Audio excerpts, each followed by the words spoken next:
अस्सलाम वालेकुम मेरी प्यारी यूट्यूब फैमिली, कैसे हैं आप सब। आज मैं आपके साथ खीर की रेसिपी शेयर करूंगी, जिसको बनाने के लिए यहाँ पर मैंने 1.5 लीटर दूध ले लिया था।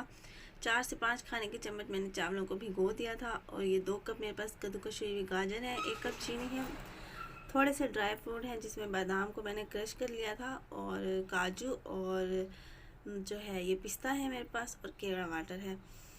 और यहाँ पर हम एक पैन ले लेंगे, खुले मुंह वाला बर्तन लिएगा ताकि दूध जो है वो बॉयल होकर गिर ना जाए। और यहाँ इसके अंदर हम इसको दूध को ऐड कर देंगे।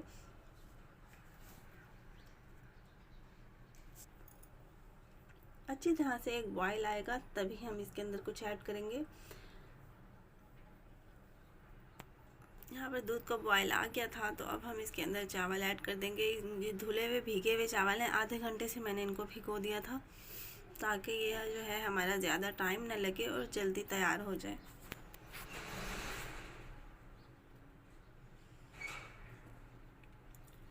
दो तीन इलायचियाँ ऐड करेंगे हम इसके अंदर खुशबू के लिए।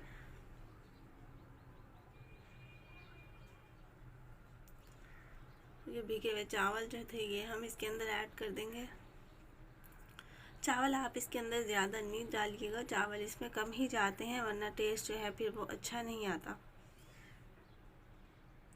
कद्दूकस हुई हुई गाजर है इसके अंदर हम ऐड कर देंगे। ये दोनों हम इसीलिए साथ में डाल रहे हैं क्योंकि जो है ये फिर गलती नहीं है, गाजरें ना कच्ची कच्ची सी रह जाती हैं, इसीलिए मैंने इनको चावलों के साथ ही इसके अंदर ऐड कर दिया।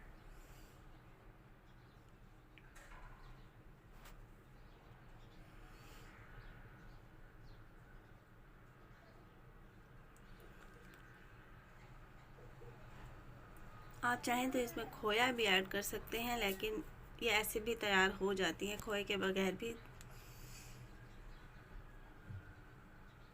यहीं पर 1 कप चीनी हम इसके अंदर ऐड कर देंगे।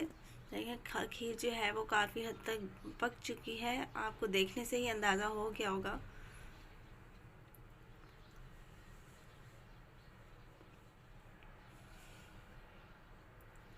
बस इससे ज़्यादा हमने इसको थिक नहीं करना, ये इस तरह से ही खाई जाती है और ऐसे ही अच्छी लगती है ये। तो आपको मेरी ये वीडियो कैसी लगी है, वीडियो पसंद आए तो आप इसको लाइक कीजिएगा, अपने फ्रेंड अपनी फैमिली के साथ शेयर कीजिएगा। मुझे कमेंट बॉक्स में एक प्यारा सा अच्छा सा कमेंट ज़रूर कर दीजिएगा, इससे मेरी हौसला अफजाई हो जाती है और मुझे पता चलता है कि मैं वाकई अच्छा काम कर रही हूँ। ड्राई फ्रूट आप अपनी मर्ज़ी से ऐड कर सकते हैं, मैंने इसमें क्रश हुए हुए बादाम ऐड किए हैं।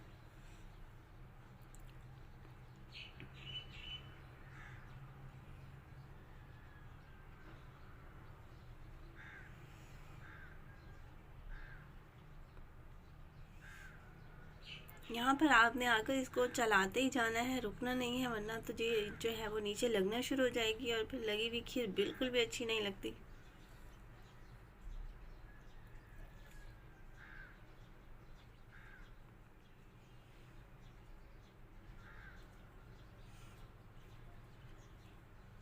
मैंने इसको 10 मिनट तक चम्मच चलाते हुए पका लिया था। और अब आप इसकी थिकनेस देखें कितनी अच्छी हो गई है, इसका कलर जो है वो कितना ज़बरदस्त आ गया। खोए की तो ज़रूरत ही नहीं है हमें।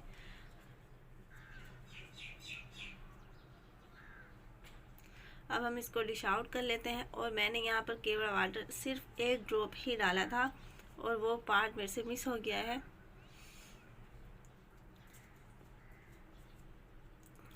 अब हम इसको पिस्ता, काजू और बादाम के साथ गार्निश कर देंगे।